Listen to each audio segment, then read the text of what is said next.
بسم الله الرحمن الرحيم. وعن ابن عمر رضي الله عنهما عن النبي صلى الله عليه وسلم قال: المسلم الذي يخالط الناس ويصبر على أذاهم أفضل من الذي لا يخالطهم ولا يصبر على أذاهم۔ حضرت عبداللہ ابن عمر رضی اللہ عنہما جلیل القدر صحابی ہیں۔ حضرت عمر رضی اللہ تعالی عنہ کے صاحبزادے بھی ہیں۔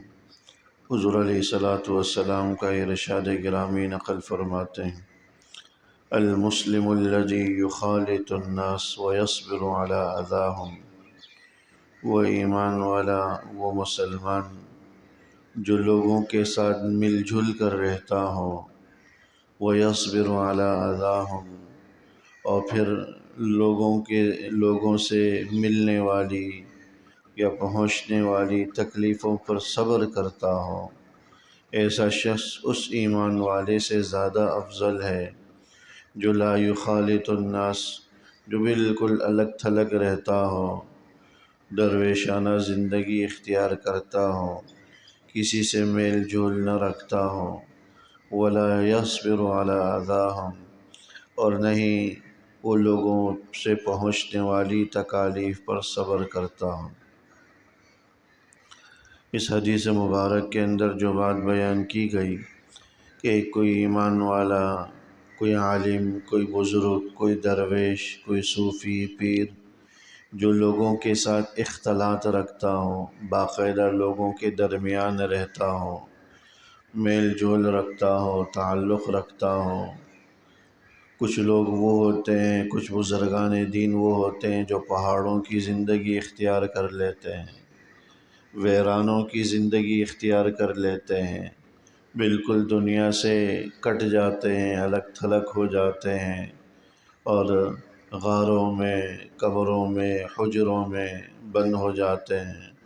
نہ کسی سے ملنا جلنا ہے، نہ کسی سے کوئی تعلق، لین دین، سلام دعا، کچھ بھی نہیں۔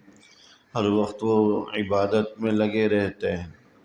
جبکہ ایک شخص وہ ہے جو عبادت بھی کرتا ہے لیکن ساتھ ساتھ لوگوں سے میل جول بھی رکھتا ہے اور ان سے پہنچنے والی ایذاؤں پر صبر کرتا ہے، تو فرمایا کہ یہ شخص زیادہ افضل ہے اس آدمی کے مقابلے میں جو بالکل الگ تھلگ موجود ہو، جس کو ہم رہبانیت کہا جاتا ہے۔ پہلے زمانے میں یہ راہبوں کا تصور بہت زیادہ تھا۔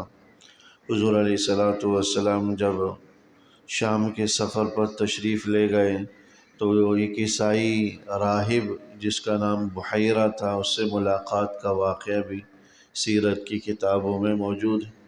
تو پچھلی اقوام اور پچھلے ادیان کے اندر یہ رہبانیت کا تصور بہت زیادہ تھا، بہت وہ الگ تھلگ رہتے تھے اور الگ تھلگ رہ کر جو ہے وہ عبادات کیا کرتے تھے۔ آج بھی جو ہے ہندوؤں کے اندر جوگیوں کا تصور ہے، جوگی ہوتے ہیں جو بالکل الگ تھلگ رہتے ہیں، اپنے آپ کو تکلیفیں پہنچاتے ہیں، طرح طرح کی ریاضتیں اور مجاہدے کرتے ہیں۔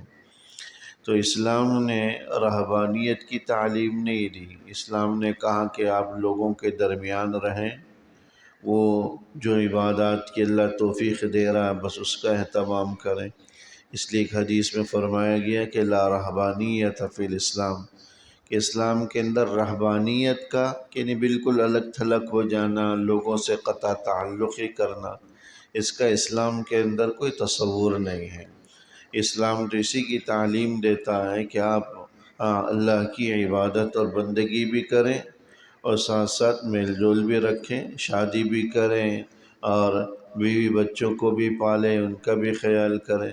جبکہ راہب ان ساری چیزوں سے قطع تعلق ہوتا ہے، نہ شادی کرتا ہے، نہ بال بچوں کے پکھیڑے پالتا ہے، نہ کسی سے میل جول رکھتا۔ فرمایا کہ جو لوگوں سے میل جول رکھے، بال بچوں کو بھی پالے اور جو ہے لوگوں سے پھر جو تکلیفیں اور ایذائیں پہنچے اس پر صبر کرے، تو یہ بندہ زیادہ افضل ہے بنسبت اس آدمی کے جس نے رہبانیت اختیار کی ہو۔ اس لیے اس امت کے اندر رہبانیت کی طرح کو ترجیح نہیں دی گئی۔ خود حضور علیہ السلام اللہ کے نبی صلی اللہ علیہ وسلم، انہوں نے بھی ایسی زندگی اختیار نہیں کی، بلکہ وہ بھی لوگوں کے درمیان رہے، شادیاں بھی کی، بچے بھی ہوئے، اور لوگوں سے ملنے والی پہنچنے والی تکلیفوں پر صبر بھی کیا۔ اہل مکہ نے، قریشیوں نے کتنی تکلیفیں پہنچائی، طائف والوں نے کتنی تکلیفیں پہنچائی۔ بعض روایات کے اندر آتا ہے کہ ایک دفعہ کچھ لوگ حضور علیہ السلام سے ملاقات کے لیے تشریف لائے۔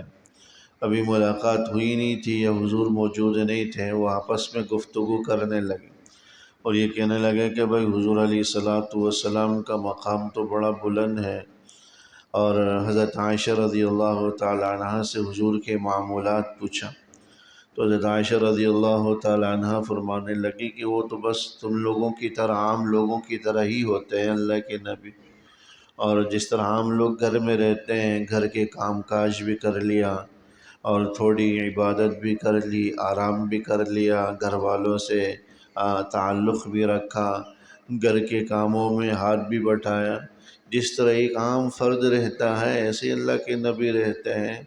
بہت لمبی چوڑی ریاضتیں، مجاہدیں، راہبوں کی طرح، جوگیوں کی طرح نہیں۔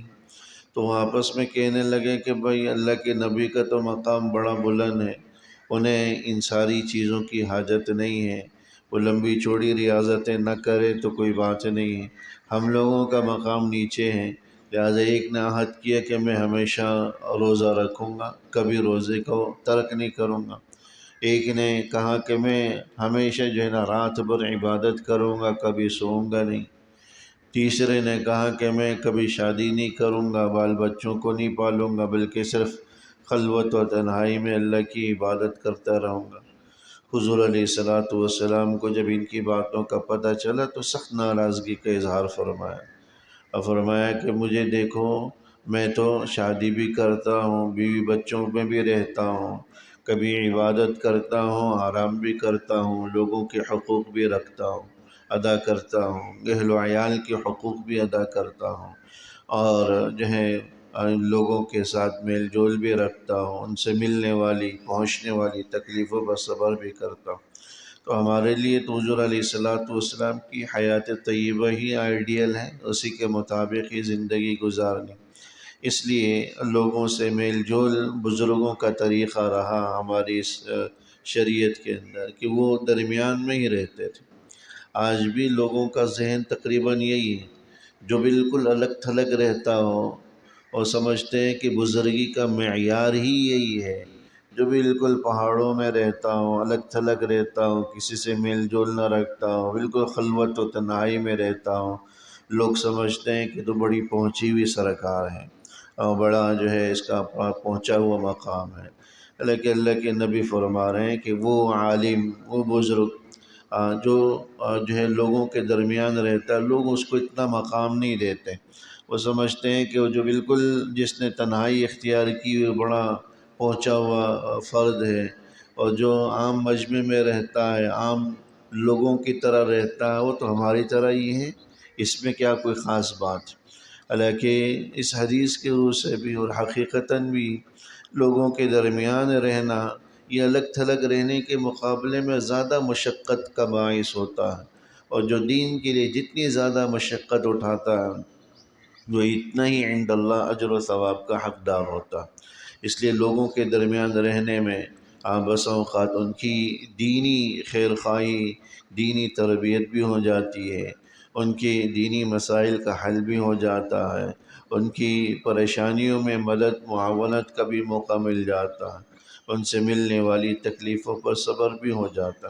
ان وجوہات کی بنیاد پر حضور نے فرمایا کہ جو لوگوں کے ساتھ میل جول رکھتا ہوں، لوگوں کے درمیان رہتا ہوں اور ان سے ملنے والی تکلیفوں پر صبر کرتا ہوں، یہ زیادہ افضل ہے اس آدمی کے مقابلے میں جو خلوت و تنہائی اختیار کیا ہو، نہ کسی سے ملنا تو نہ کسی سے پہنچنے والی تکلیفوں پر صبر کرنا، اس کے مقابلے میں اختلاط یہ زیادہ افضل۔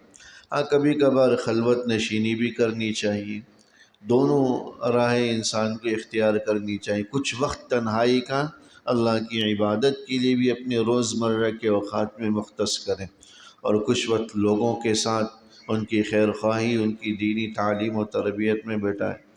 اور کبھی یہ بھی ہو سکتا ہے کہ حالات ایسے ہو جائیں کہ انسان کو لوگوں کی دینی تعلیم و تربیت سے مایوسی ہو جائے، پھر خلوت و تنہائی اختیار کرنے کا حکم ہے۔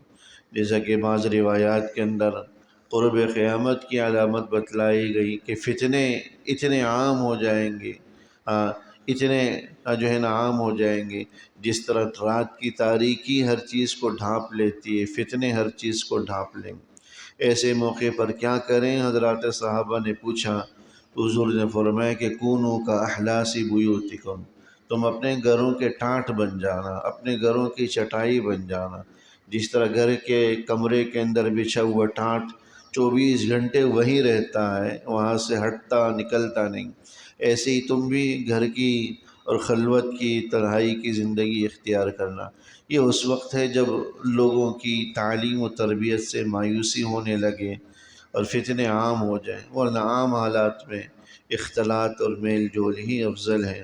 اللہ جل شانہ مل کی توفیق نصیب۔ ربنا تقبل منا انك انت السميع العليم وتب علينا انك انت التواب، وصلى الله تعالى على خير خلقه محمد وآله وصحبه اجمعين، آمين برحمتك.